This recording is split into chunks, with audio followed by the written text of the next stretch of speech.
You can do it, Annette. It's great. Yeah, it's trying. Does it say it's already started because I pushed the button? Yeah? Yeah, okay, great.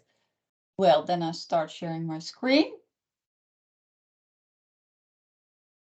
I discovered a new feature, but unluckily, it's not the person who is speaking that is in the image. So we do it like this, the old-fashioned way.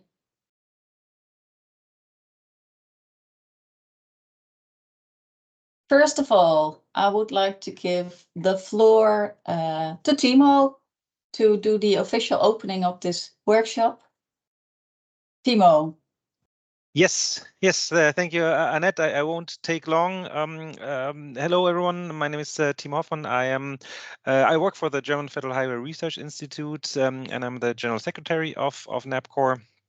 NAPCORE, of course, stands for National Access Point Coordination Organization for Europe, and we're all about facilitating mobility data exchange in Europe. So I want to welcome you to this workshop, which has been organized in close collaboration with several members of our advisory board. To name the most important for this meeting, you see them here: TomTom, TM2.0, TISA, Polis, Cedar, and Google. These are the ones that helped us also to invite some of you. So also thank you for joining to non-NAPCORE members. Particularly the target group were road authorities and private service providers, but everyone who is interested in the RTTI delegated regulation and the implementation of it is, of course, very welcome. We try to focus on use cases in this case, and maybe data requirements coming from these use cases in this area. But of course, today's speakers are much more qualified to speak about this than I am. So I want to thank all the speakers and organizers of the workshop also today. And with that being said, happy to hand it over to Annette, if I'm not mistaken, first. All right. Have a good time. Thank you very much, Timo. And if you could help me with the hands, please do. Now it's not going to the next screen. What is this workshop all about? We want it to be an interactive workshop, and we hope we created an interesting program together with the advisory board members you just saw. First of all, I will give a brief overview of what the revised RTTI delegated regulation is all about and how NAPCORE wants to facilitate in the discussion to get this delegated regulation implemented, because it's something we have to do both as member states as well as service providers. So we want to facilitate on this on behalf of NAPCORE.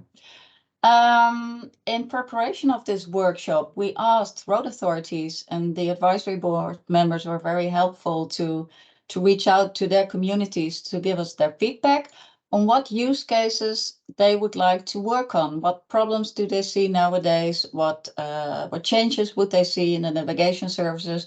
So several road authorities will present their thoughts on this. Then I would hand over to Joanna Tsanidaki. She's the chair of the 2M 2.0 innovation platform, is there for several years, and they had some thoughts about public collaboration, and different levels in that. And we want to order the use cases we want to collect today and afterwards by order of needed level of cooperation. So let's start with the more simple one. That was an important lesson the European project Socrates learned us, and work from there, getting to know each other and elaborate even further. Then Stephanie Leonard from TomTom, who is also a very active initiator of this workshop. She will say something about the perspective of private service providers. I will try to wrap up and present you how we want to follow up, and we want you all to join us in the follow-up. So we'll come back to that later, and then Timo will say some wise words to close the meeting.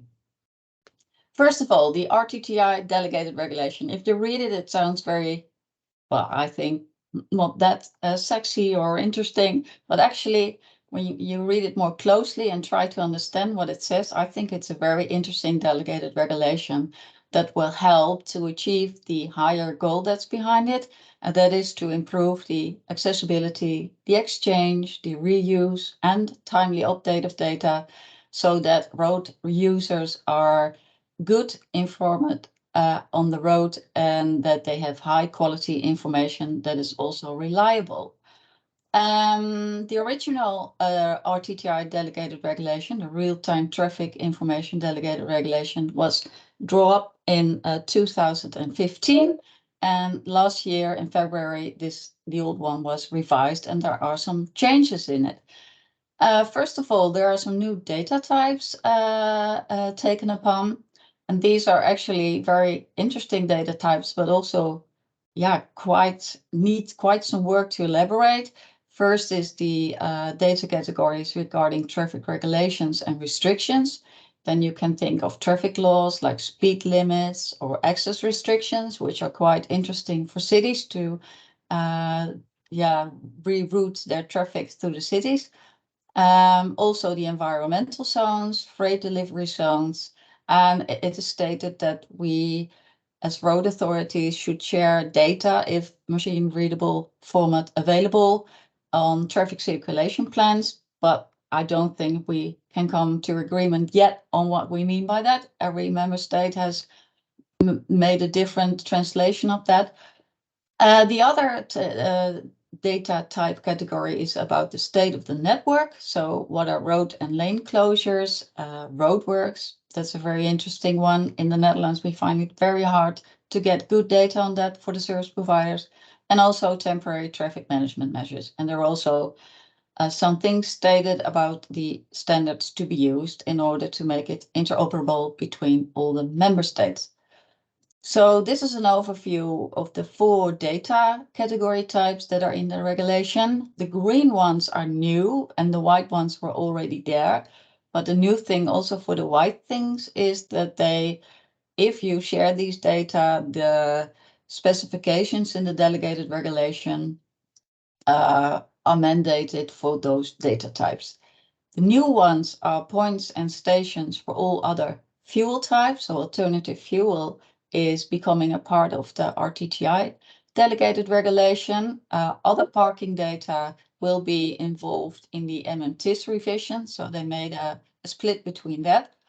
And as I also mentioned, the green ones, I stated before, the traffic regulation, traffic circulation plans, and temporary traffic management measures. These are indicated as crucial data categories. And the crucial data categories you have to provide by the beginning of 2025. So we've got 2 more years to start working, to work on the implementation of those data categories for the entire network. So there's also an extension of the geographical scope in the delegated regulation. The other data categories you have to provide, and the service providers have to give them to their end users for the TNT network first, and then by the beginning of 2027, also for the entire network. And one deadline was already passed. By the beginning of this year, each member state has to provide a list and a map visualization of roads that they include as primary road network. With the help of Peter Lubrecht, so I'm reading between the lines. I will not read out all the sentences out loud, but maybe you can read along. For now, in the current RTTI delegated regulation, it's such a mouthful, there's no obligation to collect or digitize data. But if you have them in a machine readable format already, then you have to provide the data via a national access point. The other thing that is mentioned is that both public and private parties have to come to agreements on a quality framework. Because sometimes you see road authorities think, well, this is an important quality criterion, let's work on that. And then when you start the discussion with service providers who have to receive the data and involve them in their services, they use so much other quality criteria. So it's a good thing, I think, to start a discussion of what are important quality criteria and how can we work on that and to improve the quality together. That is also stated in the next sentence, that public and private parties have to create a feedback loop on the data so that we can improve the quality using both public and private data, because we are all benefiting from good quality data, both road authorities as well as service providers. There's also, because it's about real-time traffic information, a need for low latencies. There are also some statements about updating data or provisioning data in a timely manner. And what is timely, that's something that we need to agree on. And there's also a possibility in the delegated regulation for road authorities and road operators to request wholesalers of in-vehicle generated data to provide these data by friend conditions. So fair, reasonable, and non-discriminatory. Good that it's in there, because I always forget what the abbreviation stands for. So that's something that might be interesting for road authorities as well. It is also stated that it's not only about the real-time traffic information data, but there's also a need for historical data as well as predictive data that you could use for more proactive traffic management. What is interesting about the traffic circulation plan is that the service providers should include, if the digitally accessible traffic circulation plans are shared with service providers as well as temporary traffic management measures, that they should incorporate it in their services to the end users. But these are actually very vague terms. What do we understand by that, and how can we work together to make this translated to data and with quality criteria that will actually help to for service providers to implement these in their services. So overall, there are some substantial obligations for both public authorities as well as service providers, for public road authorities and also for service providers to provide data, and mainly for private service providers to incorporate these data, the information, in the services they provide to their end users. As NAPCORE, we think that it is a good thing to elaborate on this, as is stated in the delegated regulation, to bringing road authorities and private service providers together to see how we can work on this. And NAPCORE wants to play a facilitating role in this. As Timo mentioned in the opening, we want to focus on use cases rather than the data, because it's not about the data, as I stated in the beginning. It's about the services and actually achieving the higher goals of well-informed road users that are, by working together, they can drive more fast or more safe or more green from A to B. So we ask road authorities to provide them with their feedback on what challenges and what problems they see nowadays. And we send out this survey. So what problem or challenge do you think is caused by the current navigation and routing services on your road network? And have you any sources to validate this claim? What problem causes this on your network? What's the consequence? And do you see any mitigation measures to encounter this problem or challenge? And we ask them to provide us the level of priority they see for the stated problem or challenge, with high, medium, or low. And now I'm done with talking. I'll hand over the floor to several road authorities. They will present the challenge they see. If you agree with the challenge or you think, I recognize that, I see the same, please give your feedback by doing some thumbs up or giving a digital applause so we can see if the problem and challenges that are presented are recognized by other road authorities. But before we go to that, maybe Timo, do you see any hands for questions on what's in the RTTI? No, up to now, I don't see any hands. No? Okay, if you have any questions, you can always get in touch with us. So first, I would like... sorry Yeah. to interrupt, Annette. There was a discussion on the chat, Yeah. and the participants are asking if we are sharing the PowerPoints, the presentations, the slides. And I took the liberty of saying that we can share this via NAPCORE and via the TM 2.0 websites. Yeah, I Yeah. think because we do not have an overview who's actually attending this online workshop. However, we will ask at the end who wants to be involved to share their contact details. So it's a good thing if you want to receive the slides, please go to the website of NAPCORE or the TM 2.0 website, and we make sure it gets published there. No further remarks, questions, anything? No? There is a raised, there was a raised hand, not anymore. No? No, there No. is. Can I, if Oh. I may ask a question, will there be an opportunity at the end to ask questions, or can we, because I don't want to disrupt the flow. It's No, regarding... we would like to be, it's an interactive workshop, so there is Okay. time for some questions. Yes, Right. Go ahead. In regards to the RTTI, I just want to understand the role and responsibility and the obligations on the road authorities and third-party service providers, Yeah. who may be dealing with the road authority data, and more specifically to do with the traffic regulation orders. Like, we kind of work in a very dispersed data environment where, for example, I'm in the UK and we have something like 300 to 400 road authorities. And the only obligation on them is when they make the traffic regulation orders that they need to publicize the order in a newspaper, and that's about it.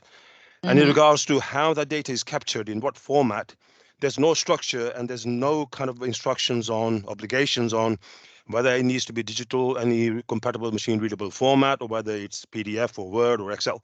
So basically, it's free for all. So then making sense to the data, it becomes almost impossible. So then if indeed we have third-party service providers, let's say, who are contracted to help road authorities put some sense to the data, and they're paid for that service by the road authorities, Yeah. then that data, which then the third-party service provider holds, which is, let's say, could be in a TNITS, DataX2, or a compatible machine readable format, sort of structure format, which could then be very useful for map makers to do their map updates, which is needed for RTTI, which is needed for navigation. So what are the obligations on third-party service providers once they've already been paid by the road authorities? Should they make that data available free to map makers under the RTTI? Yeah, interesting question. First of all, there's no obligation to pay to share the data that are shared by public road authorities, to share the data from the service providers to the end user. There's nothing stated about paying. There's an obligation, but of course that will only work if we come to agreement, and that if there is enough data available to make it interesting for service providers to actually provide it to the end users.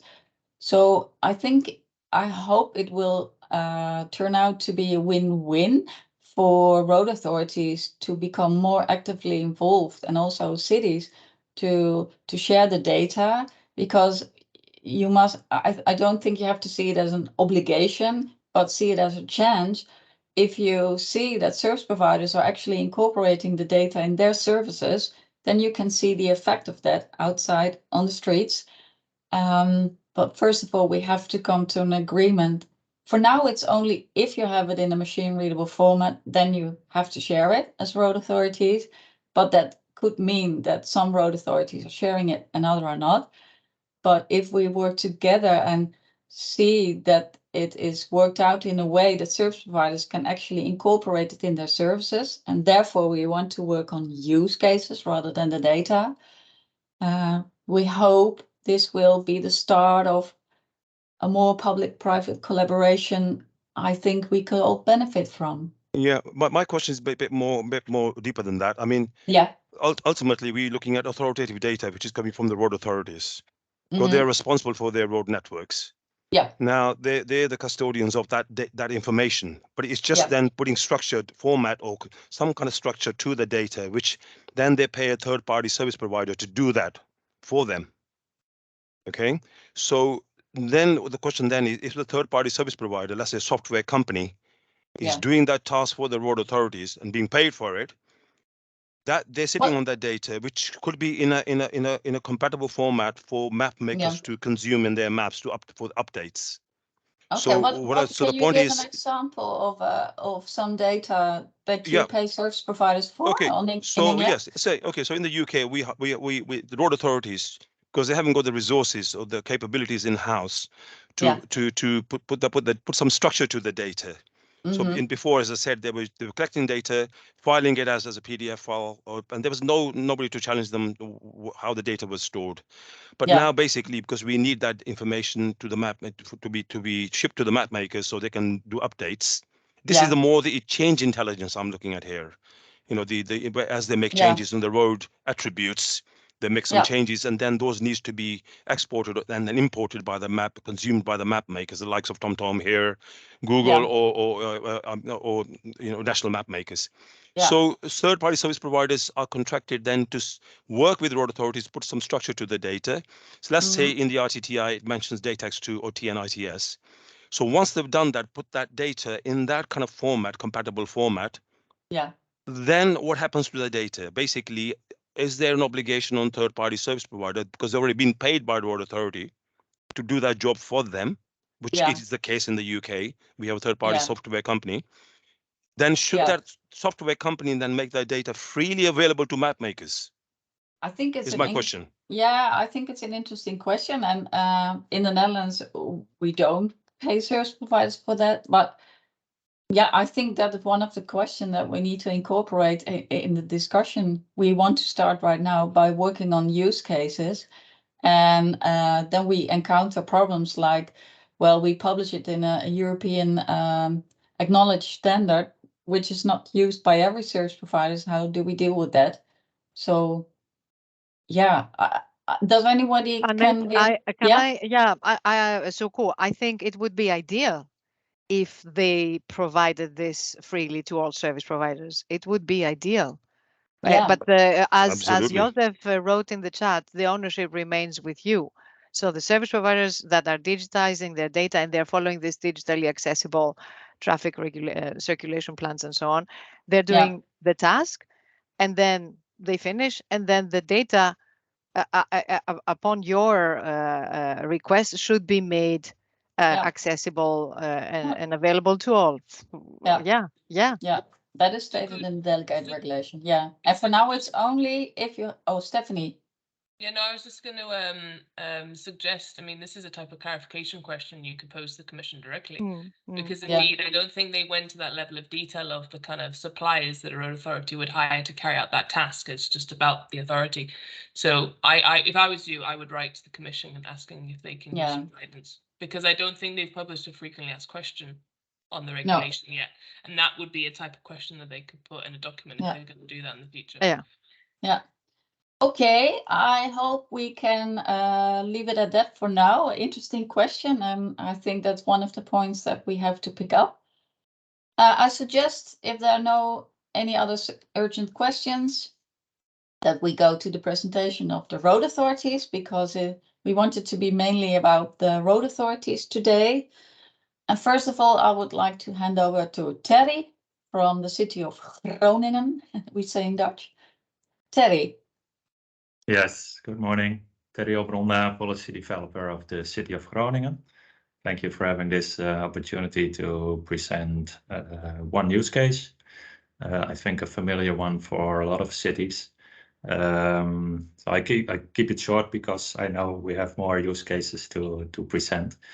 You asked us for different questions, and the problem we have, or the challenge we have, I think, is that what we see in regular situations and during roadworks is that the routing and rerouting of the traffic is over roads that are not always designated for this in terms of policy.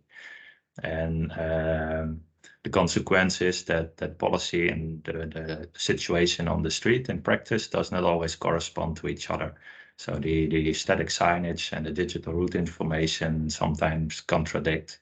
Well, I think the challenge is on also the side of the road authority and also on the side of the service providers, but it starts with sharing our information, our policy information in a digitally format.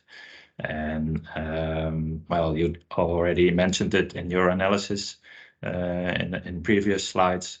Then we talk about circulation plans, etc. And then we need some standardization of what is a circulation plan. So I think that's step one to deal with this challenge, that we standardize the information exchange. And the next step is that this information can be followed up by the service providers in their route advice. So that's in short, the use case I wanted to present. Thank you, Terry. Are there any questions for Terry? Yeah, from my side, just a clarification question. So my name's Stephanie from TomTom, the name that was presented earlier. So when you say policy, do you mean traffic regulation?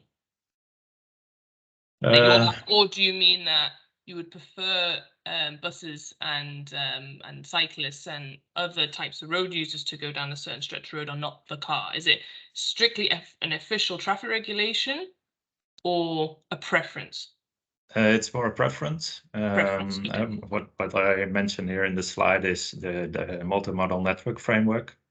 It's a way of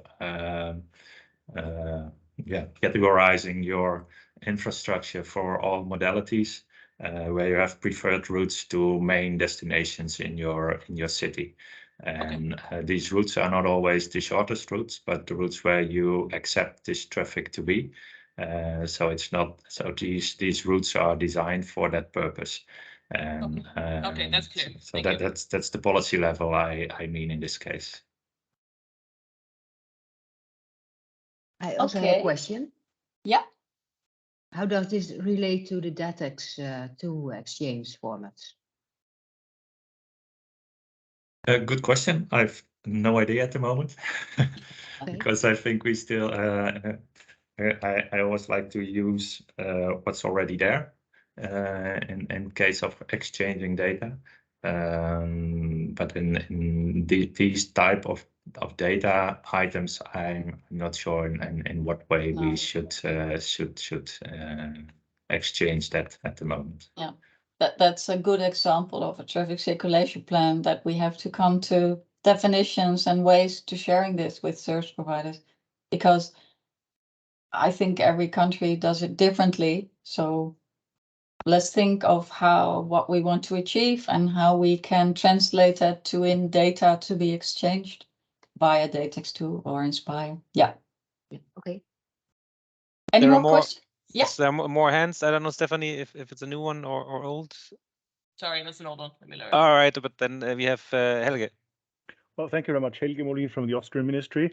I fully agree that we would like to give this information of where traffic should go and where it shouldn't to private operators. I would say there is one information, you just mentioned it, there is Inspire, and the possibility to use the technical specifications for the transport networks in the Inspire regime, as you have functional road classes in there, and we in Austria have a multimodal transport net, a digital one, where we also have the functional road classes included. And this could be a first step to come to a certain solution where we use what is there with Inspire and then augment it with DATEX2 to come up with some kind of a viable path to make this happen in the future, because this is one of the key issues for us in traffic management, to also provide static data, which is the basis on which we then provide the real-time data. Thank you. Yeah, and Timo, correct me if I'm wrong, but I think there will be a DATEX2 Inspire network. No, not network, workshop, to have a closer look at what could work for the RTTI. Yeah? Almost, it's a TNITS DATEX 2 workshop. Oh, sorry, yeah. Very Yeah. soon, yes. And but Inspire is, of course, also a format or data exchange regime, as you called it, quite well, that we need to take a close look at, I think. Yeah, it's also mentioned in the delegated regulation that we should use DATEX 2 or Inspire. Is that it for now?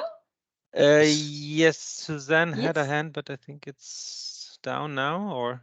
Yeah, well, okay, well, as you've mentioned my name, I'll come in here.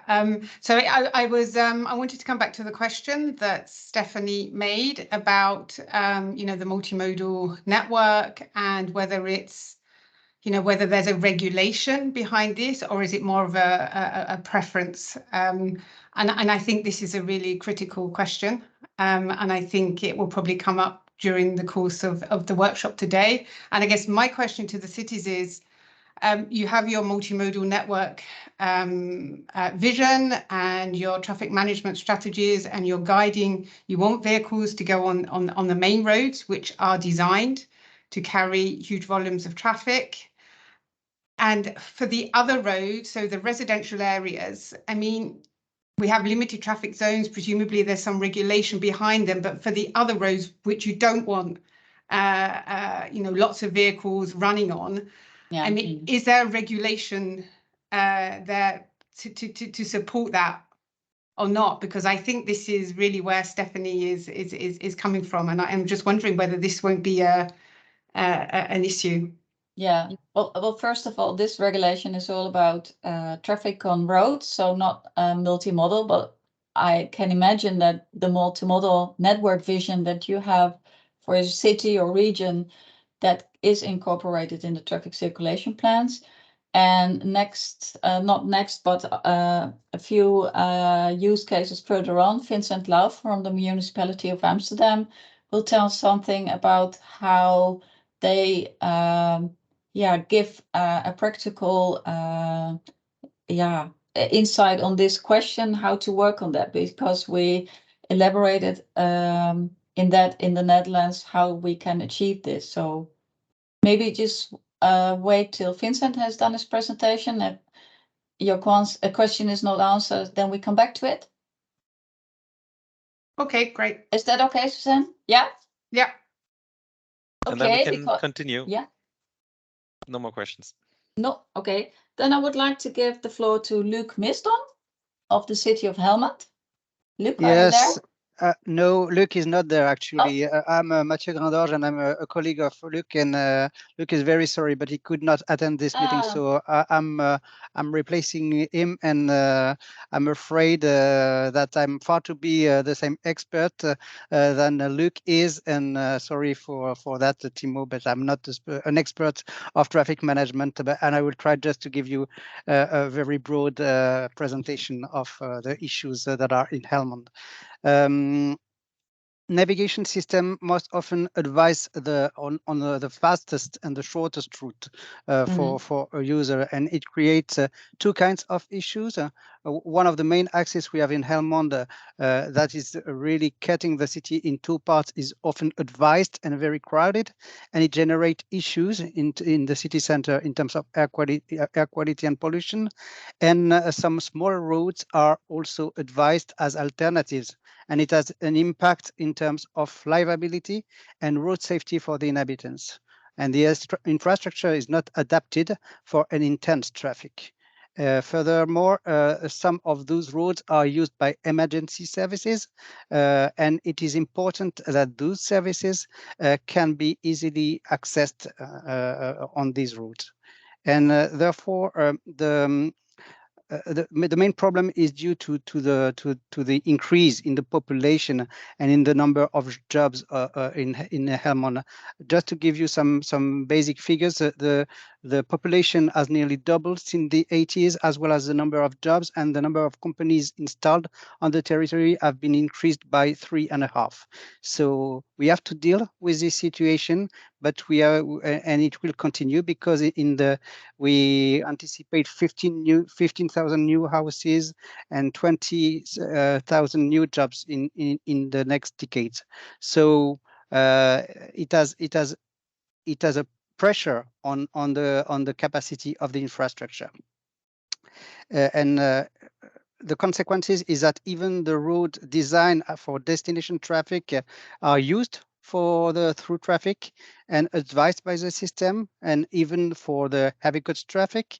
And the issue is not created, I would say, by the navigation system, but the navigation system reinforces some difficulties that we have. And the mitigation measure we could adopt are several on several plans. I would say it is important to be able to offer alternative routes and to design the infrastructure for that. And it was also mentioned by Susan in her intervention. It's important that it is supported by policy. I really believe adopting policy can be considered in the short term, we believe, whereas it's quite more complicated to consider efficient alternatives, which may imply potential new infrastructures or significant adaptation of the infrastructure. It was mentioned by Terry, but Helmond is also currently working on a multimodal network framework with SmartWays partners, where all the roads are classified and can be made available in DATEX formats for service providers and navigation system. And the objective would be that the higher ranked roads are used instead of the lower ones. And that's why we believe it's important to communicate with the navigation system on our priority. But I would say that in the case of Helmond, the problem is really broader, and we need also to focus on policy aspects and on the design of the city as a whole. Yeah. So the multimodal network vision and how to translate that in the navigation service of service providers, and keeping in mind the importance of the public transport is an important issue. Definitely. Yeah. And getting to get the service providers' advices in line with the priorities of you as a city assigned to the several roads. Yeah. Thank you. Are there any questions for Helmond? I see Stephanie is raising her hand. I hope I will be able to answer, Stephanie. Yeah, if not, we can also get your colleague to give back the feedback in writing. Sure. Do you have any so you say, for example, livability or road safety? Can you expand on that a bit more detail? I mean, what do you specifically mean here? That cars are being advised to go down roads that are not safe for the particular vehicle type, or because the road is full of potholes and it's not safe? Like, can you expand a bit on that? No, you're right. I know that for these roads that are not designed for through traffic, there is a problem with heavy goods traffic, notably because the lorries are going on those roads, and definitely it generates some potential risks for the pedestrians, for the cyclists that are also users of these roads. So it's really a question of the other users of the network, and we would like a more adapted road, notably for these trucks that are going on the network. Okay, thank you. Okay, thank you. Are there any more questions? No? Then I would like Tamara Strasheim to give their view on the challenges they see in Stuttgart. Yeah. Hey everyone, and good morning from my side. Thank you for having me here today. My name is Tamara Strasheim, and I'm road traffic management of the city of Stuttgart, but more for the organization than for the expertise. So our main problem for the city of Stuttgart is caused by navigation routing services is that the navigation routing services do not follow the traffic management strategies and recommendation of our city. This is a result that of users relying more in routing services than on the government strategy. This can be validated by our analysis of the traffic flow. Indeed, we see that our strategies are mostly ignored. This problem or challenge occurs, in our opinion, because So far, no legal requirement exists, and users associate bad experience with traffic. And on top of that, drivers as well as routing services are not familiar with the governance strategies. The consequence of that are firstly recommended diversions and recommendations are not used. Secondly, more traffic jams. And thirdly, emissions are higher and safety critical situations are more common on road. To sum up the slide, we looked at 4 potential mitigation measures. A consistent traffic recommendation is followed by drivers and routing services, particularly if they can be sure that there's a benefit. Next is publish that information emanates from governance and that the information is transmitted to the services, and conclude with consistent, easy, fast data transfer to routing services. So all in one, this is a high priority of the city of Stuttgart. And yeah, that's it from our side. Yeah, interesting. I've got one question myself. You say that the follow-up behavior from drivers will be will come higher if there's a benefit in them from them. Do you think that's all about faster, or could there be other criteria as well? Maybe it's an open question because I think sometimes people can be motivated by other factors as well. So I agree that the benefit is probably for users more that this is the fastest route, but also maybe that it's low emission. Probably it's a very new trend to have a route that it's with low emission, and yeah, probably easy and fast. Yeah. Thank you, Tamara. Are there any questions for Tamara? Yes. Yes, there seemed to be. First hand up was, I believe, Stephanie. Me again. I'll be sick of my voice by the end of the workshop. So you've put on the slide that service providers are not aware of government-provided strategies. In the case of Stuttgart, have you attempted to send this information to a service provider? Well, I try to answer, but not I'm the expert, so I'm not sure if we tried this, but it's more like it depends on the data format as well, how they want to have the data and as well. So I'm sorry can't answer your question that specifically. I think this is a good example of how we have to elaborate on traffic circulation plans and to make them provide them in a data format that is workable for service providers to incorporate it in their services. Yes, and we have more hands maybe also related to that. And if you could also indicate the organization you're working from, for example, now next hand, Rebecca, please. Thanks. Yeah, hello, I'm Rebecca from Google, and I would like to ask you what are the goals for the city of Stuttgart regarding their traffic management plan? Like what problems are you trying to solve?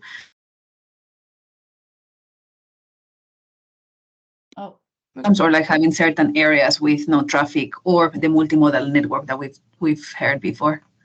We lost you a little bit, at least I did, Rebecca. Could you repeat your last sentence? Yes, I will try to repeat. So we wanted to know the goal of these management measures. If you want to reduce the traffic jams, or like you want to keep some areas of the city with no traffic, like residential areas. What's the main purpose of the traffic management? Well, we have a system or an own team with who's doing the strategies on lifetime. So they see, okay, there's an accident probably, or there will become an event like a big football event or something like this. And they try with visual traffic slides to avoid this kind of, how to say this, blockade. And mostly of them are not seeing or not want to see the strategy that, okay, to follow up the new road. So they directly drive in the event or in the locale, as I said. Yeah. And to answer your question, I think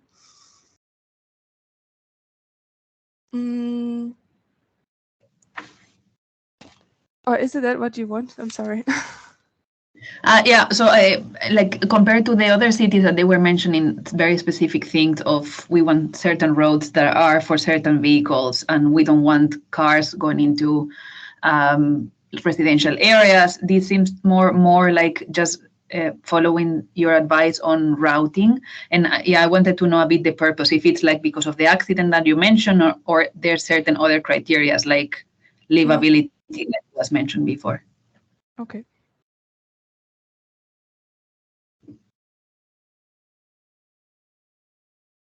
Sorry about that. Yeah, there's another question or two actually. Or hands up. Yeah, we have to keep the time in mind, but so please make it short. Okay, next one is Christian. Christian. Yeah.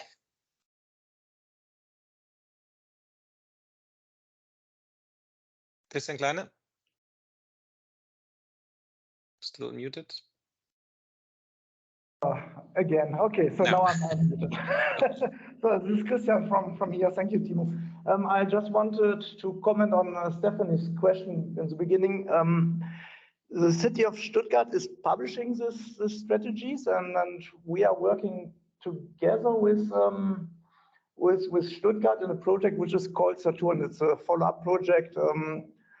Yeah, it's already mentioned in the chat, and there we are trying to figure out how those strategies could be incorporated in routing services.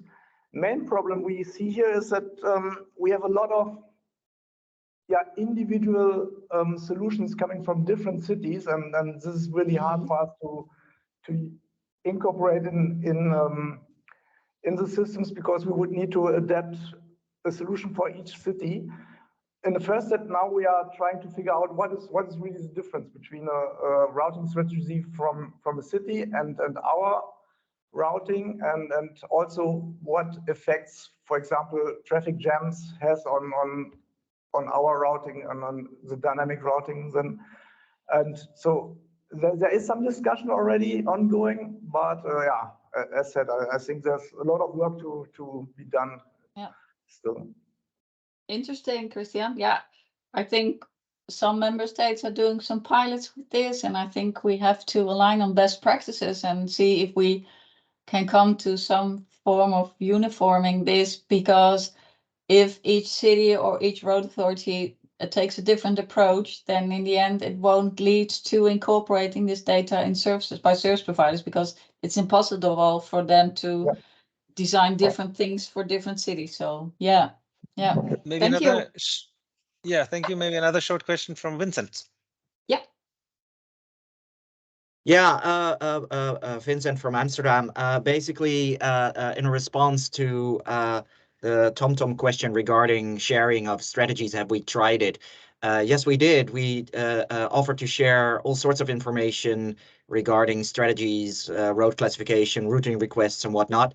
And all the big navigation services said that, well, they were unable to kind of put this into their systems because, well, there is no standard. And if we start doing this for one city, then all the other cities will start to give these requests as well. And so basically we did try, but so far we haven't been able to work with navigation services specifically on like circulation plans, strategies, road classifications, and whatnot. Yeah. And one personal experience from the project Socrates 2.0, which was also a way of testing the traffic management 2.0 concept. We learned that it is very hard for service providers to overrule their own routing algorithms. Yeah. And that's why we worked on the avoid service request. So instead of saying, please refer all your end users to this route, we stated, please send it anywhere, but not to these routes, and send out an avoid service request. And I think it's actually involved now in the way you're working in a Dutch project. Yeah, but maybe you will tell more about it when I come to Amsterdam. Yeah, exactly. But I do want to say that I completely understand the position of navigation services regarding this situation. So yeah. So okay. No more raise. Oh, there's one. Steve, maybe try to keep it short. Steve, sorry for that. Well, just very quick, because I mean, this whole issue of diversions, of course, also applies to the main roads. The classic example we've discussed, of course, is motorways and diversions off motorways. And yeah, how do you balance the fact that a recommendation is a recommendation, it's an advisory, and how do I think do you bring in this issue of, well, actually, how do you bring in the right bans, prohibitions, and other things? And I think that's still a huge area that needs to be explored, because we don't have I think the processes to do that at the moment. Yeah, and personally, I think it's very interesting when you collaborate with service providers as road authorities. You only have one communication channel to road users, and you can just send out one message. But service providers are able to personalize it. And some people would like to drive the fastest route because they have to be in time, or other want to drive a more green one or more reliable travel time. So yeah, I think that's one interesting subject to work on together with service providers. Yeah. Yeah. Thanks. And I don't monitor the chat all too much. There's some interesting discussions going in there, but I think in the sake of time and to proceed with our presentations, let's continue. Yeah, we're only getting started now, so let's. It looks a bit like the Eurovision Song Contest. We now go to Belgium, the city of Ghent. Could I give the floor to Tim or Dries?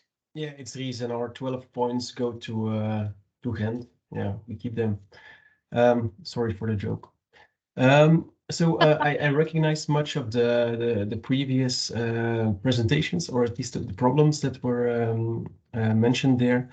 So what we see in our city is that there's route guiding without destination through neighborhoods and streets, which are not designed for large volumes of traffic, and this relates much to the livability in that streets. It relates to road safety. These streets are usually much more narrow. There's more pedestrians. There's no separate lanes for cyclists and so on. So we want to have fewer motorized traffic in these streets. But yeah, we noticed that navigation services do not take these network hierarchy that we make ourselves not enough into account. And basically offer the quickest routes regardless of the type of roads. So especially in the environment of schools and so on, there's no way for us now to easily make drivers avoid these areas without strict regulations in these streets. So that's exactly the reason that we design circulation plans to get rid of this get-through traffic. But it's a slow process. It takes lots of time to make these plans for the entire city. And what we do basically there is to make it no longer possible, or to increase the resistance to have slower travel times to go through these residential neighborhoods. And I think that's about it. And another challenge which is related to that is the second one. We made two challenges. Each time we make adaptations, for instance, street names or circulation changes, and this can be very small scale or also on a bigger scale, for instance, with the circulation plans. There's not a simple way to pass all the information to all service providers in a similar way. And we are in touch with many of them, but they all want to have this information in different formats, in different ways. And it's quite important for us that these changes can be made at the exact time that the circulation plan comes into place. For instance, we did a big inner city traffic circulation plan, and we noticed that some of the route planners changed it almost overnight, while others changed it only weeks or months after the implementation of the plan, although we gave the same information to all route planners. And yeah, for us, we got a lot of complaints. Route planner X or Y is not showing the correct routes. We got a fine because we drove through the city center, but we just followed our route planner. Yeah, we tried to pass this information to them, but if it's not changed at the right time, yeah, we also get the complaints, and we also get a lot of people who are quite angry because they get a fine driving through a restricted area. That's one example of waiting weeks to incorporate the changes is not a timely manner as stated in the delegated regulation. So we have to come to agreements on what is meant by timely. Yeah. Exactly. Yeah. Yes, no raised hands, just a couple of thumbs up for you. Great. Okay, then we go to Amsterdam, the city I'm living in. Vincent. Yes. Can I get the floor to you? Thank you. I'm Vincent from the city of Amsterdam. I'm the expert on mobility technology for the traffic management department, and I'll try to keep this enormous wall of text kind of brief. I do see a lot of similarities to what the previous speakers from Groningen, Helmond, Stuttgart, Ghent have already said. So a little bit of risk of repeating myself, but I'll try to stick to the words that I said. To put it abstractly, the problem that we see is that the desired use of our public space that's getting increasingly scarce because of increasing usage is not how the public space is actually used. And we do see that navigation services not being the only issue. An increasing population is, of course, also one of the reasons why our public space is getting scarce, and the desired use sometimes is not what is actually happening on the streets, but routing services do make this worse.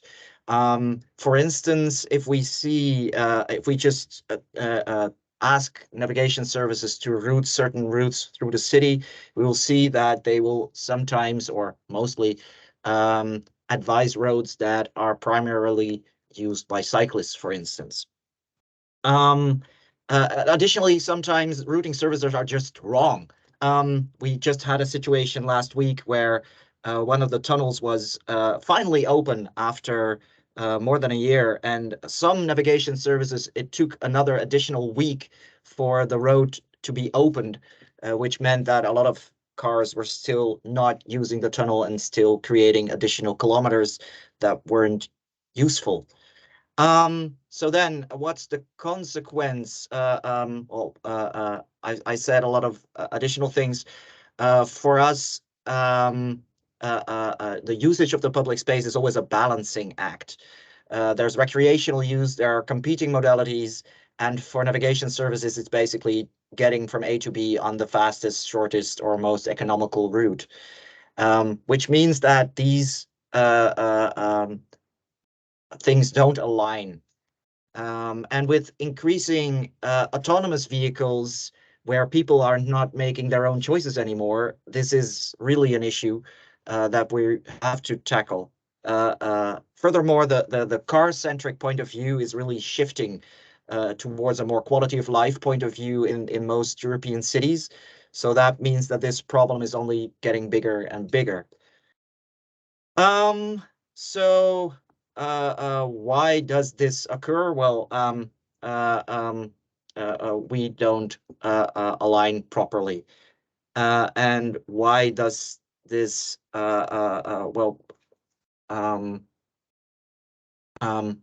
Sorry. We're at this slide. Good. So we see congestion in the center of Amsterdam, where people blindly follow their navigation service and end up in huge congestion. We see that cities are taking increasingly draconic measures and closing off routes for all travel. We see the need for robotic bollards to close off certain neighborhoods. We see worse air, noise, quality of life, safety, emergency services problems. And additionally, infrastructure that will just collapse because it was never meant to sustain the amount of vehicles sent by many services. So what can we do? The last slide, please. What can we do?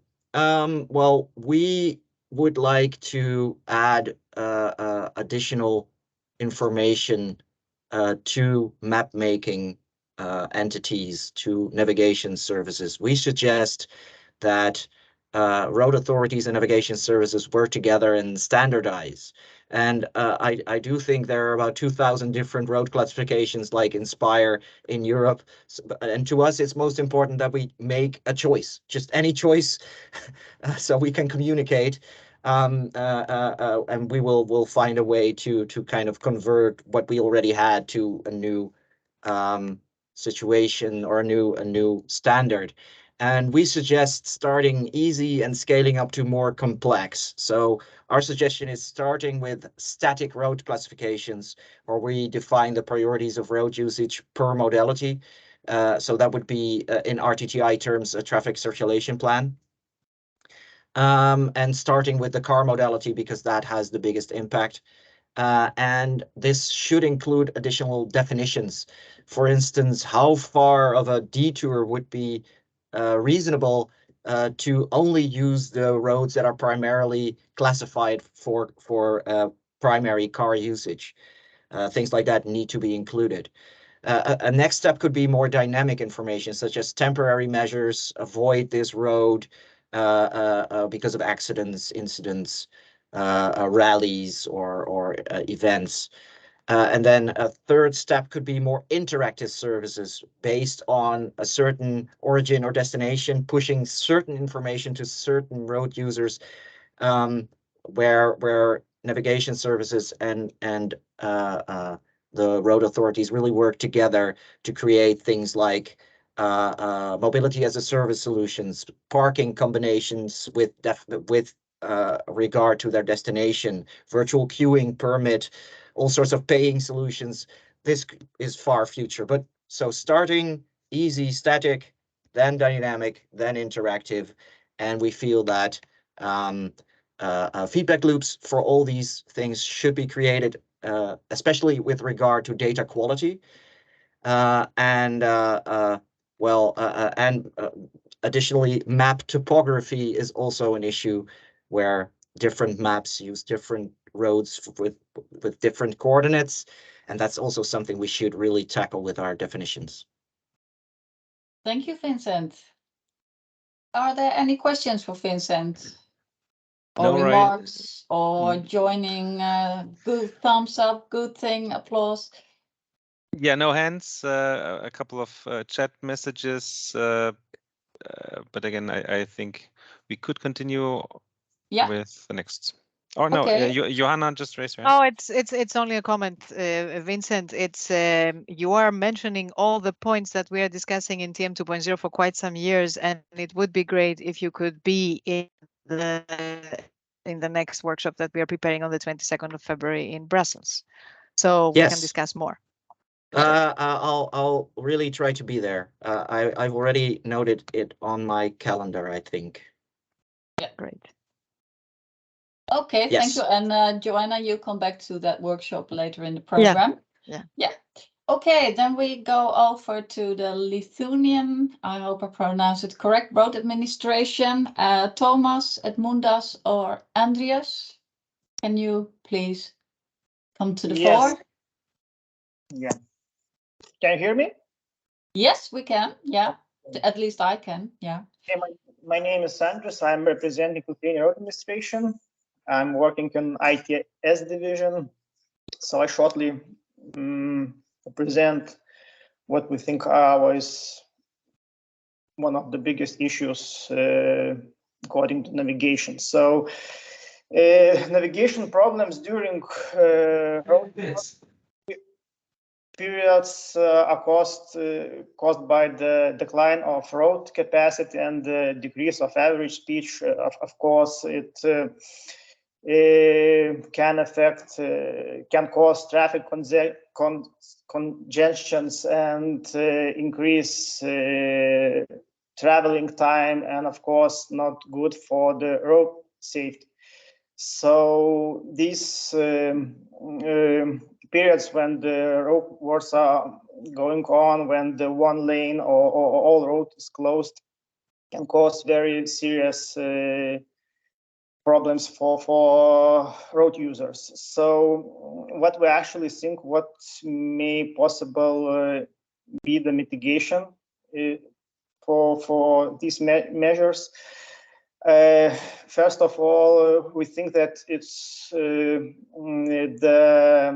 upgrading road infrastructure by installing more road sensors to provide real-time data. Those sensors may be something like the traffic intensity meters, cameras with the image analyzing, or some cooperative ITS such as vehicle to infrastructure. Of course, now maybe it's a problem that we don't have such a large number of these vehicles with this V2I systems. Next thing what we can do is implementing the legal obligation for road data provisions.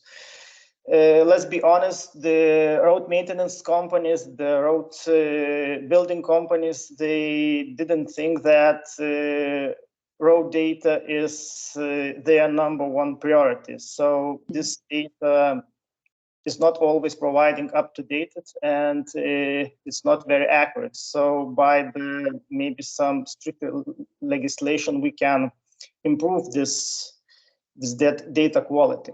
And next thing is the data standardization. And not even the data standardization, but what is very important to make bigger scopes of data at the one access points, or some, I don't know how to call it more concretely, but let's say access points where the big amount of data may be collected at the once. What I want to say that, let's say, the navigation service providers, the companies which are creating apps for navigation, they are not really interested in small markets. And if even you have the data which is good quality, but if it's, let's say, only the data of very small region, it's cause quite big, let's say, investment for those companies to take this data. So I think it would be good to make, let's say, international access points where you can take a huge size of data at the once. So I think that's it from my side. Thank you. Yeah, maybe good to know that within NAPCORE, one working group is now working on a white paper, whether or not there should be one European access points, what are the benefits, and why shouldn't it be a good idea? So that's one element to follow on. That's interesting. I've got a question for you, because you state that the absence of data completeness is a problem. Of course, providing data is up to the road authorities. Do you think this new or revised delegated regulation will help in getting more data available? I think yes. Yeah. Yeah. Okay. Great. Are there any questions? Timo, please help me out. Yes, sure. Stephanie first. Thank you. Right, so in your example, you were talking about roadworks. Is your preference that drivers are not going down those roads when the roadworks are happening, or you just want the driver to be informed and advise a different route, or just aware of it? Like, what is you know? Yeah, I understand the issue, but what is really your kind of desired goal here? It depends of the type of the works. Sometimes you just close the road, or sometimes you not close the road, only close 1 or 2 lanes. Maybe you make some restriction for the heavy vehicles or something like that. So first of all, road users, let's say, they have to know what is actually going on, and maybe, let's say, to provide this data, very concrete data, maybe just to show that they maybe will get to their point a little bit late, or even if you are, let's say, truck driver, you even can go through this road because, let's say, your car is your vehicle is too big to go through this road. And on the other hand, what is very important when we talking about road closing data, we think that this data is static, but it's not really static. For example, maybe you close 1 lane and another lane is still open, but let's say the road workers close the second lane maybe for 10 or 15 minutes. It's a very short period, of course, but if you have very high traffic flow, this 5 or 10 or 15 minutes may cause huge traffic congestion. So, and usually maintenance companies, they don't really bother about that. They just for a few minutes will close roads. So that's an issue too. Yeah, but in your opinion, trucks are specifically challenging when it comes to roadworks? Yes, yes. Okay. Thank you. Those two, so it's an issue, yes. Okay, thank you. And maybe we can also go with Hans. Good morning, Hans van Winkel, Be Mobile. I have more a general question. When we look at navigation service providers, let's say the turn-by-turn navigation systems, some are connected via the internet, the ones we use on our smartphone, but a lot of them, and maybe even the majority today, is still not connected. For example, the navigation system in cars, they receive traffic events or traffic density. They used to receive it via RDS-TMC or over DAB.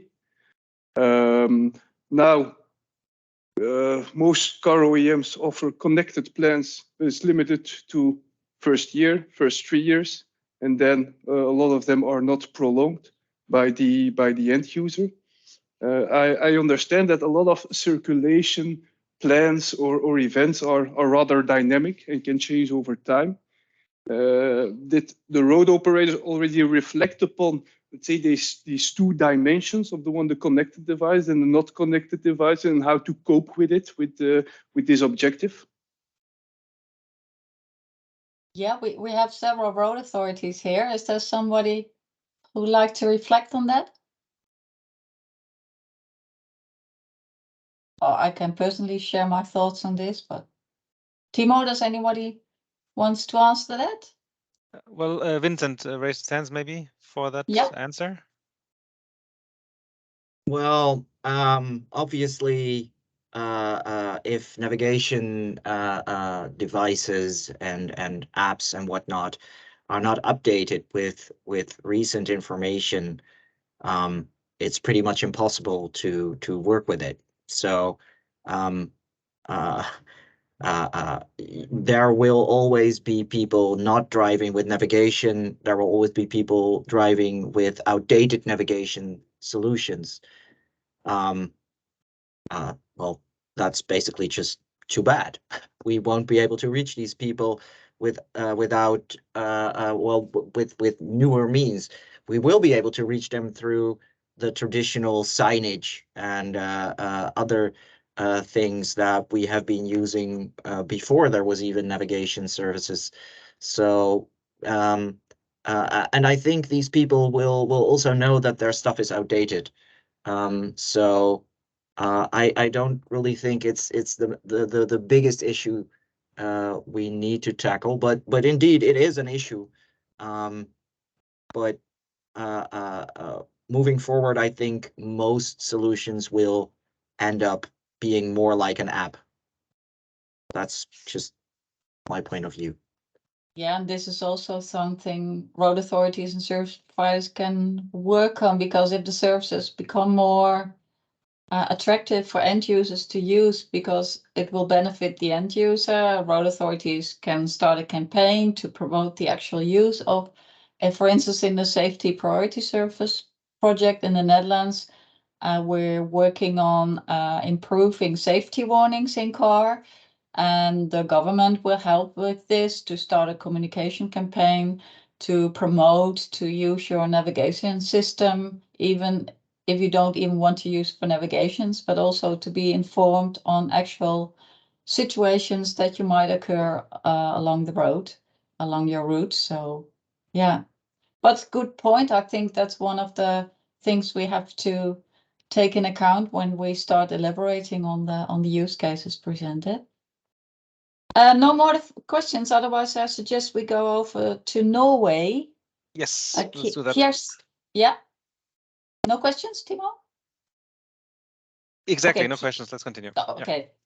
Kirsty, can I give you the floor? Yes, thank you. Can you hear me? Yes. Yeah, that's a good start. My name is Kirsty Leirenbog. I work for the Norwegian Public Roads Administration, which is the national road authority in Norway. I made a lucky draw of presenting here, but I have a team of experts in the same room. So if there are any difficult questions I can't answer, then I have a good support here. It's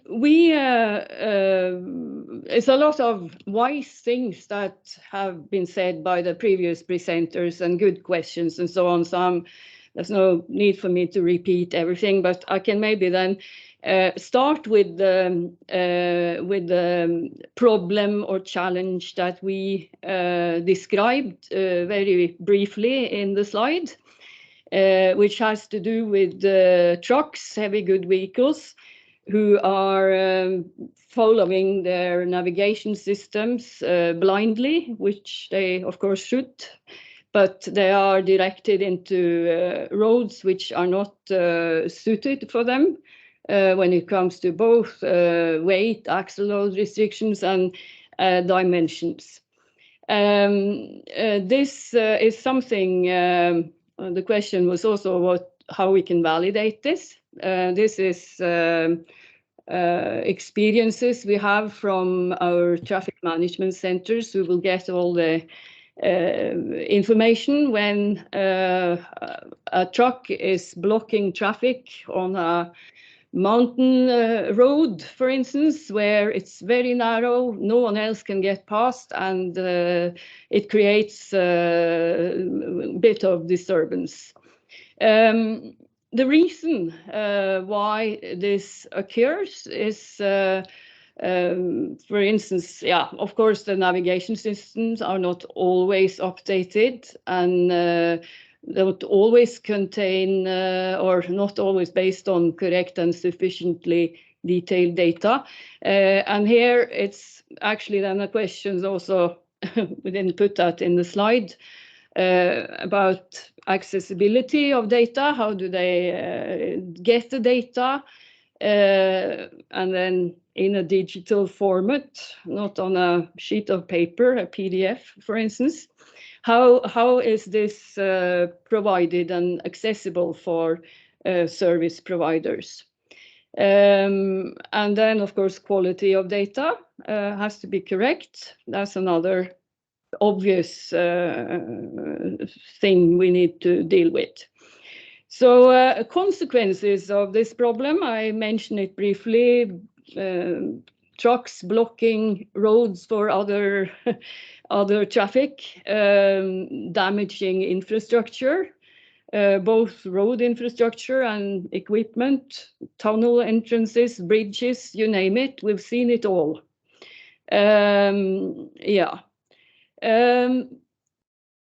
what possible mitigation measures could address this problem or challenges? Well, NPRA has, the road administration, has actually recently launched a special app for truck drivers, because we experience this is a kind of a niche that is maybe not always so interesting for service providers to make a special or tailor-made service for this specific group.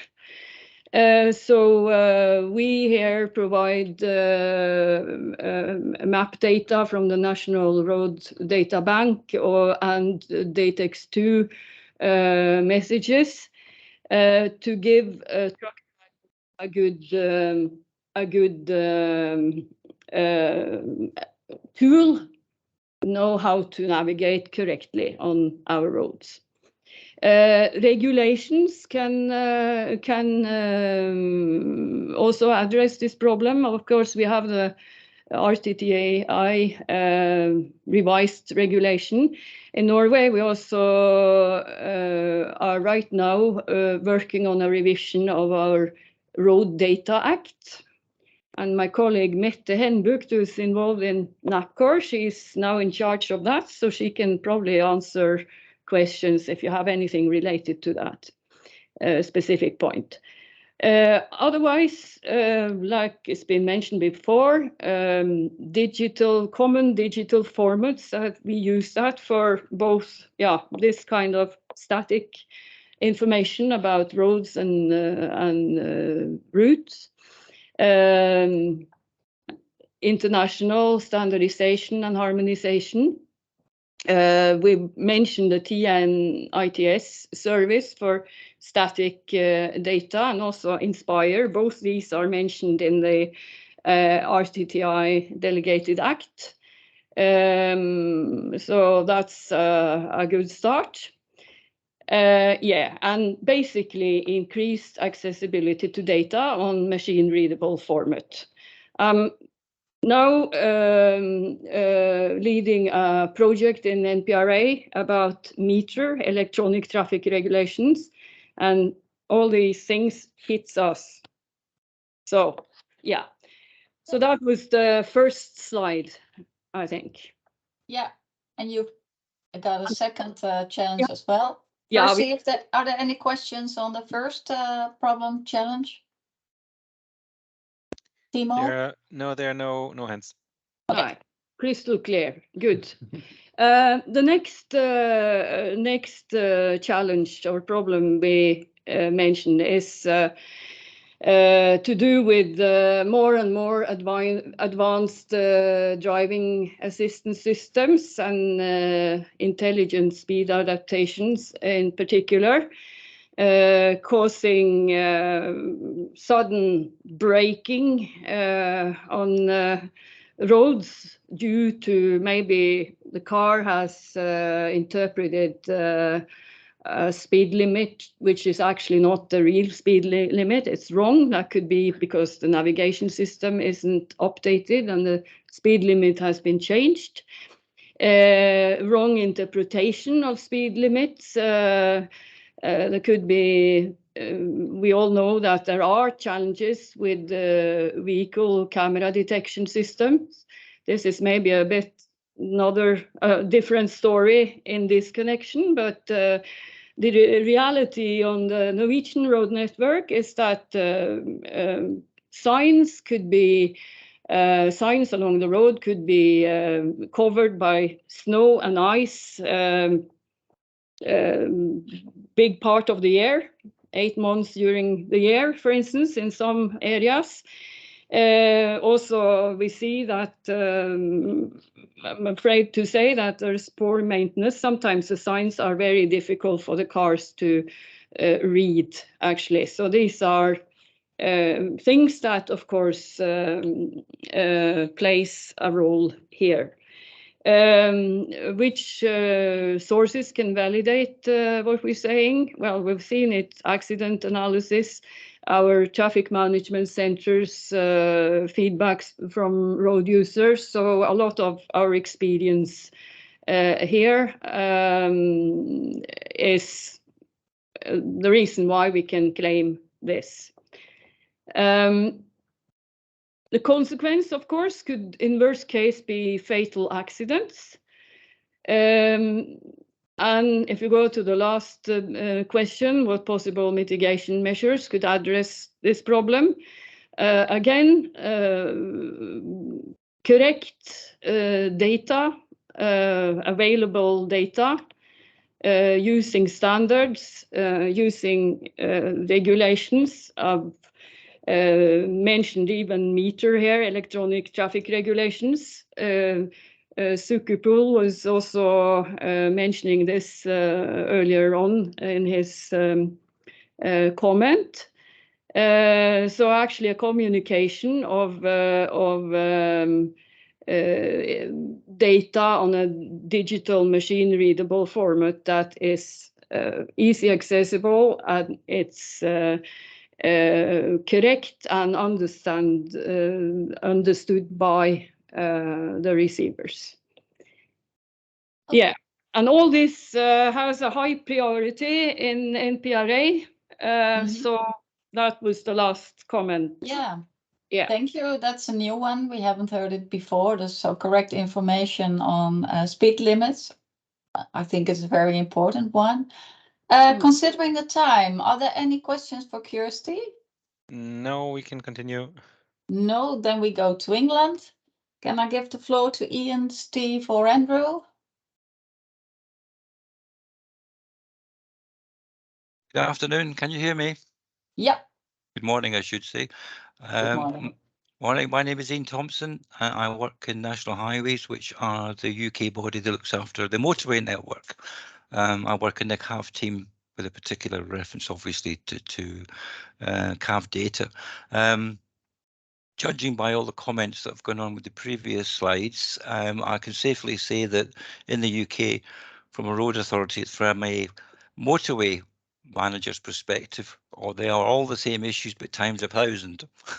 Obviously, the motorway network in England joins up all of the local road authorities' networks, and we have very, very similar issues around the availability of the data, the quality of the data, the information that is provided by the navigation services. We have exactly the same sort of concerns, as you'll see from the slides. And I suppose the challenge from our perspective is which version of the truth can we get the road users to adhere to? We have a similar situation where, you know, the road users are tending to follow the information provided by the navigation services rather than our own information. And that's probably down to the fact that the quality of information we're giving out currently is probably not sufficient enough to be able to convince, you know, the road users that they should be following our diversion routes rather than those on the wayfinders.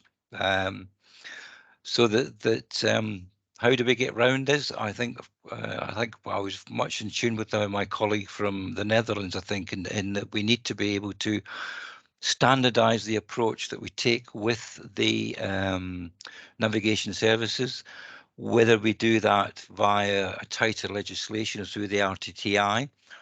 Here in the UK, despite Brexit, I do feel that we would be unwise to be out of sync, out of step with what's happening with our colleagues in Europe, even though technically speaking, we're not obliged to follow the RTTI rules. I think we would be unwise not to, hence the reason why I'm on the call today. So one of the other issues, obviously, is the resilience of the data that we get from the resilience and quality of the data, both from us and from the navigation services. This is a big issue. How do we get that to be better going forward? I think it's going to be a combination of carrot and stick, trying to negotiate with the navigation services, but as somebody was mentioning earlier on, getting them to change their algorithms is problematic for them, probably expensive, but at the end of the day, we as road authorities have an obligation to make the roads as safe as possible. So we may have to end up using the stick, using the legislation there, and perhaps strengthening it to allow some form of minimum safety requirements through the navigation services that all NRAs expect them to provide. And also to perhaps look at the contractual arrangements that are in place between service providers and the road authorities. Obviously to take allowance for local conditions. Obviously our colleague in Norway and Sweden have much greater problems than we have in the UK when it comes to snow. but I do feel that that it's interesting to see that most of the road authorities are having similar problems to what we will have in the UK. Yeah. The main problem that we will have is that, just like in Europe, the road authorities operate independently of the motorway network. And some road authorities in the UK are more in tune with using navigation services and vehicle data than others. So we have to deal with that. But I certainly think from a use case perspective, being able to have accurate diversion data and accurate roadworks warning would be the two use cases I think that would be of benefit to us, particularly because of all the local traffic leaving and joining motorways at pinch points up and down the network. Okay, thank you, Ian. We're running a bit out of time, so are there any questions for Ian? No, let's continue. Then we go to Belgium, Flanders. Julie, can you align on the problems or challenges you see? Yeah, I'll keep it short because a lot of, some aspects of my challenge have already been mentioned. My name is Julie Marian and I work for the Department of Mobility and Public Works for the Flemish government. And I work there as a policy officer on intelligent transport systems. So the problem or challenge we've written down was also cut-through traffic. Also for Flanders, our network hierarchy isn't always respected by route navigation services, and traffic should be directed via the highest network possible, not via residential areas, etc. The consequence or problem in our road network is that there's too much traffic in areas that are not meant to have that much traffic, resulting in increased unsafety or possibly also a feeling of increase in safety. Higher emissions, so poor air quality, poor traffic circulation, and residents who are unhappy with the amount of traffic in their neighborhood. Why does this problem or challenge occur? I'm not always sure. Sometimes, indeed, to make time gains, but sometimes it's not really clear why a particular route is chosen over a higher route within the hierarchy. And the societal aspect is not always taken into account by service providers. But the possible mitigation measure is that we cooperate with service providers to include those societal aspects in their routing. For example, avoid school zones, residential areas, respect the network hierarchy, etc. I don't think it's technically that difficult to take it into account, but it is also up to us to provide data. Yeah, you can also raise awareness on the problem, adapt traffic circulation plans to avoid this behavior, possibly introduce road pricing for cities, but those are sometimes more local levels. But at the moment, we are currently looking at what we can do from the Flemish government side, together with the service providers, in order to cooperate to include those societal aspects within routing via a new, a program, the Mobility Data program, which is currently being rolled out in Flanders. Okay, thank you, Julie. Interesting. You're welcome. Are there any questions for Julie? Not with raised hands, so let's continue. No, then we go to Denmark. Christian.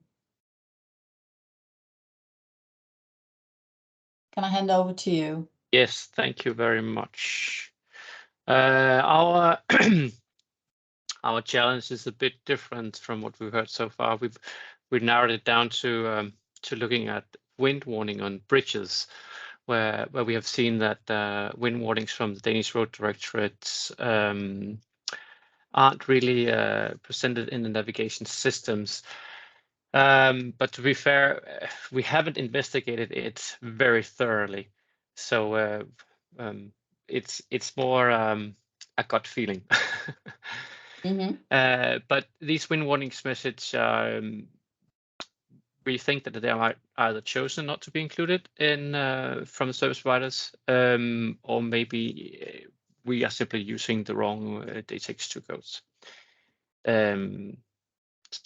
But the consequence, of course, can be that a truck that's too high or too light can tip over on bridges and, of course, cause accidents or and therefore also queues and delays and huge rerouting needs.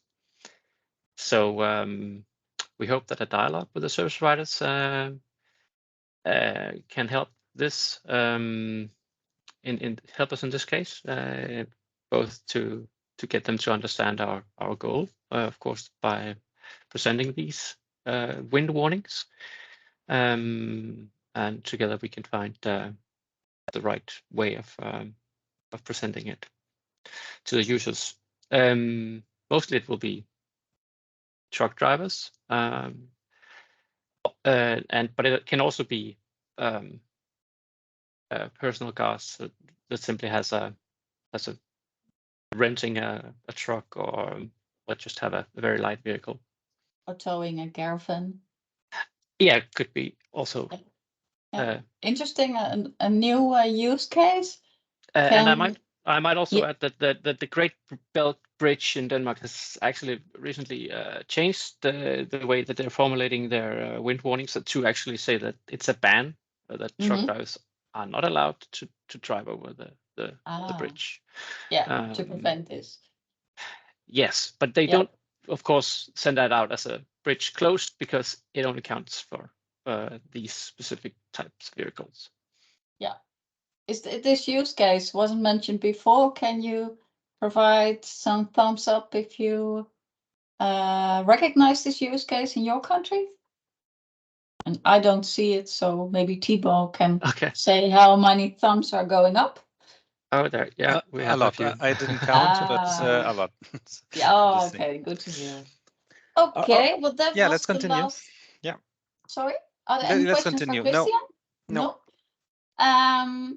Well, we had quite some use cases contributed. Thank you so much for that, and also thank you to the advisory board members who helped getting the input.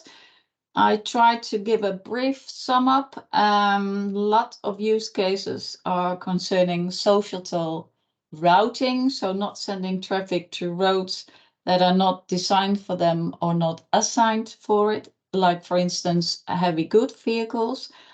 Also routing the traffic in line with the traffic circulation plans that road authorities have put up.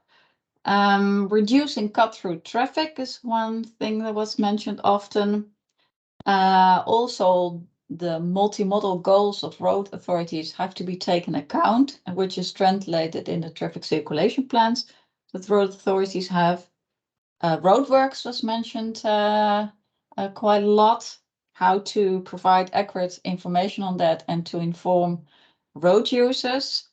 If there are any changes in the network, or just for the time being or more permanent, how to provide this information to the end users in a timely manner. And timely, we have to come to the definition, but for sure it's not some weeks. Also, intelligent speed adaptation was mentioned, and the ADAS, the driver systems. How can we provide accurate and reliable information for this? Because the car will actually trust on the data, and if the data is wrong, there might become some unsafety circumstances. These were, I think, the problems that were stated by the road authorities, and there were also some solutions mentioned. One thing is uniforming on how road authorities can provide data and doing it in such a way that service providers can actually incorporate them in their services. So coming to common definitions, use of standards, agreements on that. Work on ways to provide correct and timely data. The data processing was also mentioned. How can service providers see if there are any changes? And Ian mentioned which version of the truth do we have? So that's an interesting topic as well, to come to a common operational picture. That was my summary, but maybe somebody wants to add that to that. If not, I hand over to Joanna. There are indeed a few hands if you have time, do you think? Then it would be We have little time, so please keep it short. Helge. Who wants to say that? I've put it in the chat as well. From Austrian point of view, we had also some engagement with the private sector and service providers, considering the temporary driving bans for through traffic, holiday weekends in summer. You're not allowed to leave the motorway if your destination is beyond the provincial region. We tried to implement this. We work together here with the private sector. So maybe we can this is a subset of a principal use case to avoid traffic in certain areas at certain times. Yeah. Considering the time, I suggest if you have any more use cases, fill them in the chat, or we provide some contact details later on that you can send all the information you want. So I keep it for that right now. I would hand over to Joanna. Okay, thank you, Annette, and I'll be short because it is indeed a very interesting discussion, and those who know me know that this is my favorite topic and I can speak for a long time. So I just wanted to give you, allow me to use the word teaser, because it's not the point, it's not the time to talk to you about TM 2.0 in detail. Just to tell you that everything that was mentioned has been, it's being discussed since 2014.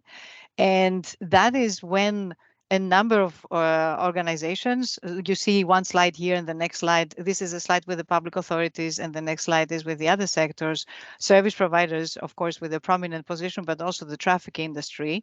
Oh, that was one before, the slide before. And we all agreed to come together and see how we can cooperate, because every one of you mentioned cooperation in different degrees. It is a matter of misalignment of information or lack of information going from the public authority to the service providers and back, the loop. It is a matter of this competition which shouldn't be there. Who is the one giving the correct or the ground truth, the real data and the quality data and so on? The users that are preferring navigation systems because they feel this information is more personalized, because the navigation provider knows where they are going, but the variable message sign doesn't. It guides the collective, and so on and so forth. So I'm really happy. No, I'm not happy to hear the same issues and problems, but I'm happy that there is really progress, and we can all work together in the TM 2.0 platform, which is a platform and a concept of interactive traffic management. We have agreed to cooperate and make these two elements, the separate control loops that you see here. With a second click, you see them in one loop. And this is the TM 2.0, and the principles, of course, are collaboration and trust. We have to trust each other. we have to understand each other's needs. It's not only the one side that has to be respected in the needs. It's both sides to understand that when the public authority says, oh, I want you to reroute for 20 minutes for a distance of 5, they should be understanding that the service provider is going to lose customers or users unless all the service providers follow that. And that is what we call co-opetition. So cooperation among the competitors to follow the priorities as they are set or understood or agreed with the public authorities, and priorities such as safety, environmental priorities or emissions issues and geofencing, schools and so on. These are not the responsibility of the public authorities only. It's the responsibility of everyone. And the 42 organizations that you see in this platform, they have understood it and they are working together. So this is the loop of the data that should be collected from all sources. You see the 2 colors. Ian was mentioning it. Some countries work more with the subcontracting service providers to do some tasks, to undertake some tasks that in other countries are so only undertaken by traffic management centers and so on. If you go to the next slide, Annette, and thank you for helping me in this. This is the cooperation levels that we in this platform, in this group of stakeholders saw back in 2017 as the different levels of cooperation between service providers and public authorities and how we work together. We say, okay, it's a simple exchange of information. Then we progress towards the more mandatory, if you like, or the more the optional how we can provide this information to the user, and then the user decides what to do and so on. I'm not going to stay and analyze this because this is outdated.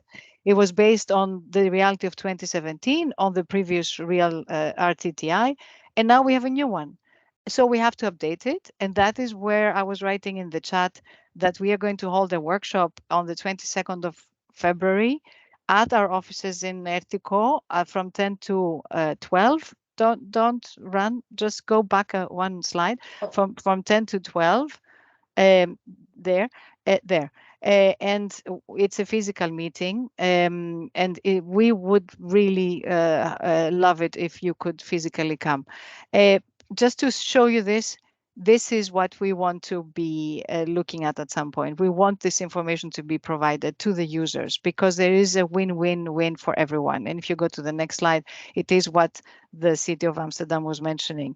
It's not a matter of the fastest route. It's a matter of the best route option to be provided, and with everyone's understanding of what it means.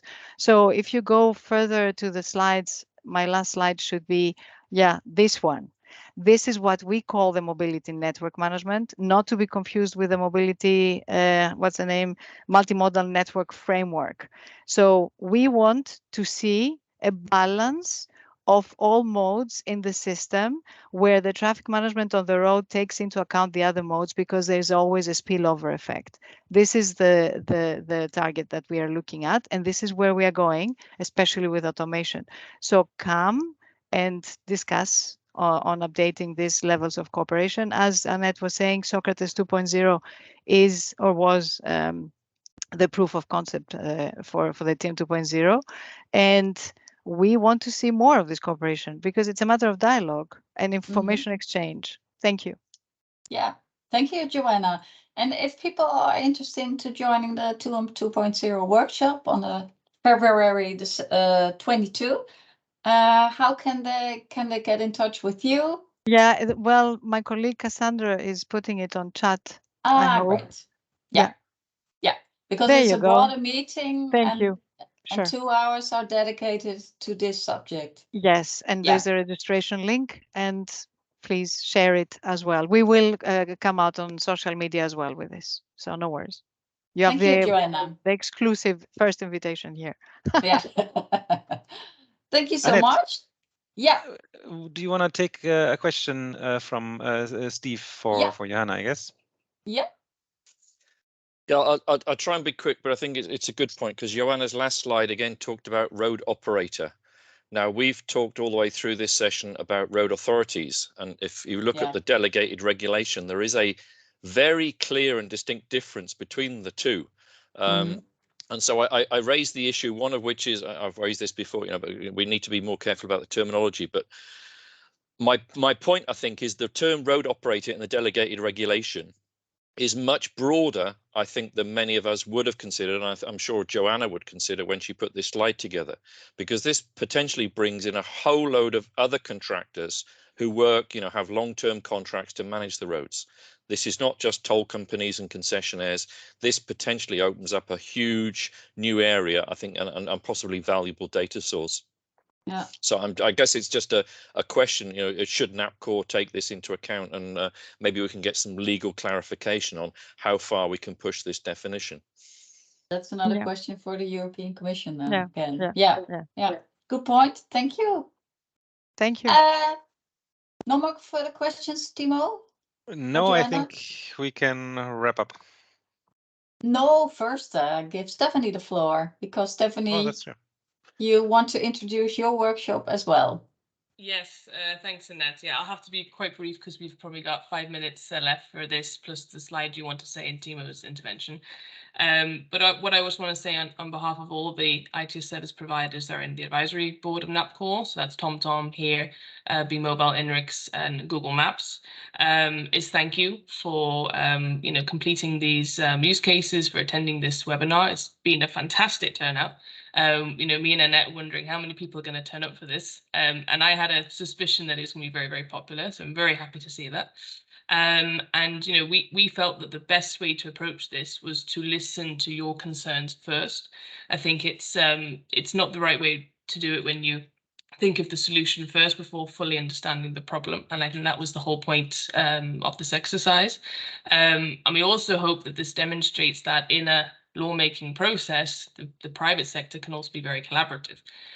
We would have hoped that this exercise would have happened when the delegated regulation was being developed, and we hope that for future delegated regulations and the ITIS directive, the mode in which the regulation defined is changed, and it's more like how vehicle regulations are made with the OEMs, so you have this done in a joint process. But that point aside, in terms of what we're going to do now, in terms of next steps, all the different service providers are going to go away now over the next few months, investigate all the use cases. So we really want to emphasize we're going to look at every single use case that was submitted and investigate on our own in terms of how we could possibly use the mitigation measures that you have suggested and think of some on our own when it's feasible. Then we want to come together with a face-to-face workshop, and we're happy to host you all at the TomTom office in Berlin. What I have posted in the chat, and where you see the QR code on the screen, is the registration for this workshop, because me and Annette don't have all your email. Well, a lot of you we know, but because the meeting was just sent out to a large network, we don't necessarily have all the email addresses. So if you can please click on the link I sent in the chat, you can register and enter your details, but you can also indicate your preference of when you would like to have this. So our initial thinking is something at the end of April. We've given 4 options of the 2 different days in the core of the week where it's easier for all of us to travel to have this. And then we continue the discussion there. We're not going to have everything agreed and finalized in this workshop. Just to kind of say this is a next step in many, I think, that we're going to have over the next couple of years, reaching until the implementation dates. We've got a lot of stuff to do, but I think I'm quite confident that we can collaborate together and try and find this win-win-win that we will be mentioning today. But can I add, Stephanie, to what you said, so that everyone is aware that this is a series. So we start with this workshop, we discuss in the TM 2.0 on the 22nd, and then we continue with your workshop. So you are also going to be there. Yes. And the discussion is going to go deeper and deeper. Yes. But we are looking at different angles of the topic. Yeah. Yeah, so Joanna's workshop is kind of revising and updating that corporation level slide that she showed you. We take this discussion to a deeper level, and then afterwards there'll be further webinars and more workshops. Yeah. Stephanie, sorry, your workshop, the second one, is it open to all, also road authorities? Yeah, no, open to all. So anyone who's been attending this webinar, you're invited to attend that. Of course, we have kind of capacity at the office in Berlin, so we can't host 100 people. That might be a bit challenging. But I think up to 40 or 50, we'll find a way to cope. But yeah, fantastic. Everyone is invited. Thank you. Yeah. So the follow-up for now, and afterwards we take it from there. Where we stand, we don't know yet. First, 2M 2.0 meeting on February the 22nd. The goal is to order all the use cases we collected. And again, if you missed any use cases, please send them to either Stephanie or me. You see the email addresses at the bottom of this slide. And we want to have a look at the 2M 2.0 meeting on the level of cooperation needed for the different use cases, and can see if we come to some kind of roadmap, start with more simple use cases and then work from there. And the second step will be the physical meeting in Berlin that Stephanie talked about. And you find all the details in the chat. And now I stop sharing my screen because we have a lot of people turning up, I hear. And maybe it's nice to have an overview of who is here. To have a... So how many people are there? We need to do it together mode, right? Yeah, we could Yeah, try mode that. together, yeah. So we had more than 160 at times. Wow, So yeah, great. I'll try to do the mode together. Maybe while you do the closing words. It's yeah, the altogether is already on the screen. Yeah. Yes. So just a few words. Super interesting discussions. Thank you very much for that active participation here, and happy to see that it's just the beginning of this with several follow-up possibilities. As we've seen, it's great interest in that topic.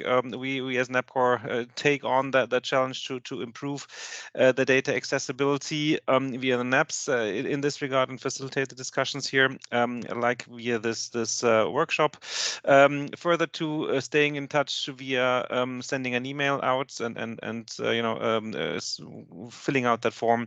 Of course, NAPCORE has a website, napcore.eu. You can check it out. We will try to also upload the slides of today. There's also a LinkedIn group you can join where we plan to be more active, and we will have a public event even with NAPCORE in November, most likely. So yeah, happy to stay in touch, and happy to have you all here. And with this, I would like to close just in time this meeting, and thanks again for joining. Timo, Suzanne put up her hand. Oh, that is true. Maybe Suzanne? Yeah, sorry. Just a big thank you to everyone, to Annette for taking the lead, and for all the others that were involved. No, I just wanted to say that will it be possible to join these upcoming meetings remotely? Because I know this is a real challenge for Polis members to actually attend in person. So that's the first question. And also, I've just put a message in the chat to Polis members that we will follow up internally within our own working group. So we will, discuss what was presented today and discussed today, and Polis will be involved in any case in future meetings. We'll try and join as much as possible. Yeah. Suzanne, I'll come back to you on that. I don't think so, because we want to have breakouts on the 22nd, and that's difficult with online. But yeah, let's investigate internally how this is going to happen. But already the registration link is on the chat.